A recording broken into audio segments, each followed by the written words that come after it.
जनाब सदर, पेश करदा करारदाद हम आजाद हैं। हमसे मुराद पाकिस्तान में जीता जागता सांस लेता एक एक इंसान, और आजाद से मुराद बेखौफ, लेकिन हमारे सरों पर तो हर वक्त खौफ की तलवारें मंडराती हैं। आजाद से मुराद खुद मुख्तार, लेकिन हमारे सियासतदान तो कशकोल थामे अमेरिका के सामने अपनी कौम की अहमियत का सौदा करते हैं।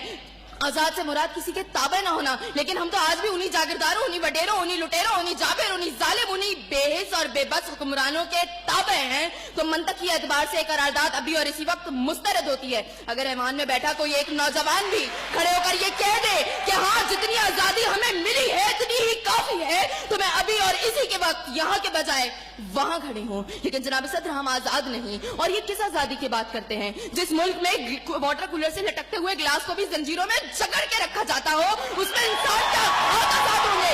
जनाब सदर, हम आजाद नहीं है। जनाब सदर, असल में मवाफकत में आने वाली मुकर्ररा खुद को डिज्नीलैंड की प्रिंसेस समझती हैं, क्योंकि ये जो कहानी हमें सुनाती रही वो पाकिस्तान को हमने कभी देखा ही नहीं।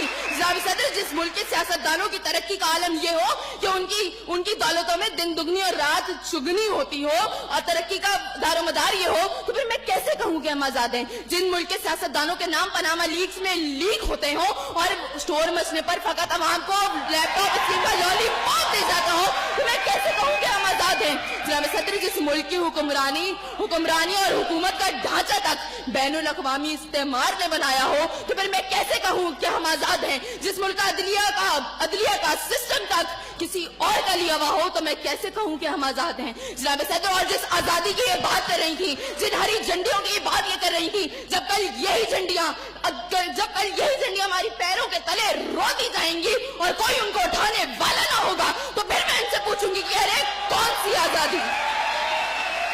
जनाब सदर, हम आजाद नहीं कि जब कश्मीर में हमारे भाइयों को मार मार के उनका भुतस निकाला जा रहा था, तो हम भारतीय मूवी सुल्तान को पाकिस्तान में सबसे मकबूल तरीन फिल्म बनाने में मसरूफ थे। तो मैं कैसे कहूँ कि हम आजाद हैं? जब बॉर्डर के पार हमारे मुसलमान भाइयों को मारा जा रहा था, तो मेरे मुल्क के सियासतदान आम की पेटियां और साड़ियां तोहफे में उनको भेज रहे थे। तो मैं कैसे कहूँ कि हम आजाद हैं? जनाब सदर, और हमारे नौजवानों के लिए, अभी रोड पर मैं देखती हुई आई, हमारे नौजवानों के लिए आजादी का मकसद फकत बाइकों के साइलेंसर फाड़ फाड़ के निकालने तक महदूद है। तो मैं कैसे कहूँ कि हम आजाद हैं? और जनाब सदर, जिस आजादी की बात करती है, शायद वो फकत सिर्फ दहशतगर्दों को हासिल है, क्योंकि उनका जब जहां जिसको दिल चाहता है मार देते हैं और बड़ी आजादी से आकर मीडिया पर कहते हैं हाँ जिम्मेदारी कबूल। तो जवाब में हमारे सियासतदान फकत मुजम्मत करके नजर आते हैं। अरे कौन सी आजादी जिस देश में हर सिमत बर्बादी के साए हो और मुल्क के हर कोने में जुल्म और जबर के बादल छाए हो? तो मैं कैसे खुद को आजाद कहूँ जहाँ हक को हक कहने में जबान मेरी थर्राती है? मैं उस देश का बाकी वासी हूँ जहाँ मौत खुशी से आती है। मैं खुद को आजाद